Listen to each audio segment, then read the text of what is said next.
My name is Christine Oliveros. I'm a runner, I'm a cancer survivor, and this is my journey. I was diagnosed with non-Hodgkin lymphoma in October 2023, and at that point in my life, I was training for my first marathon. It was a shock to find out that I had to stop my life, especially when I was at a point in my life where I felt like I was very healthy. I didn't really know what to think. And not knowing what happens next was very hard to understand and to picture. Stepping away from running and just overall moving my body was very hard for me. Being told by my oncologist that I have to rest was very hard for me to accept. I felt like a different person.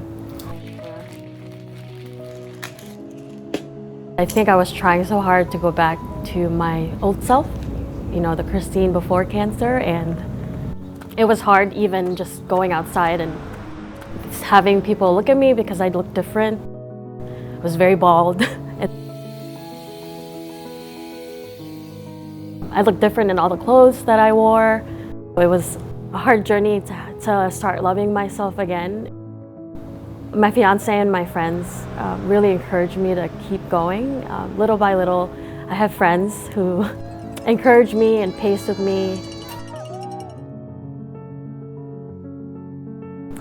When the lymphoma walk happened, it was 2 weeks after my diagnosis, and I was actually surprised at the turnout. That really gave me comfort, knowing that I had such a strong community. Being able to walk with survivors and their families was very powerful to me.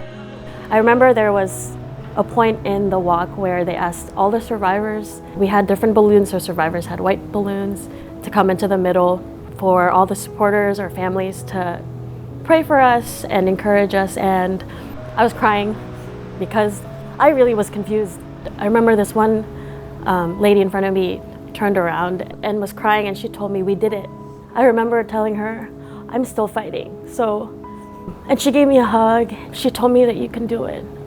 And so that really made me feel strong and feel less scared about the future and what happened in the next few months.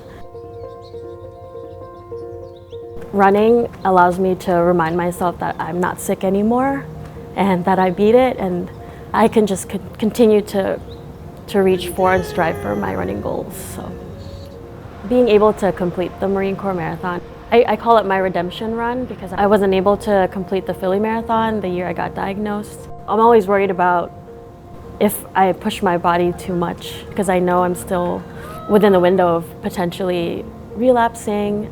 But my friends have been so motivating. I have friends who are running it with me. Being able to complete that means that I think I finally beat it.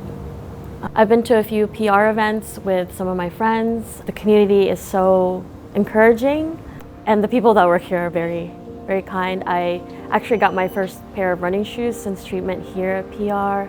One of the things that I put on my shoe, it's the charm for non-Hodgkin lymphoma. If I look at it, it just reminds myself of what I'm running for. I'm not only running for myself now, but I'm also running for my fellow cancer survivors and those who are currently battling. If I could talk to someone who's going through the same thing that I'm going through, just know that you're not alone. You have people here who care about you, and don't give up.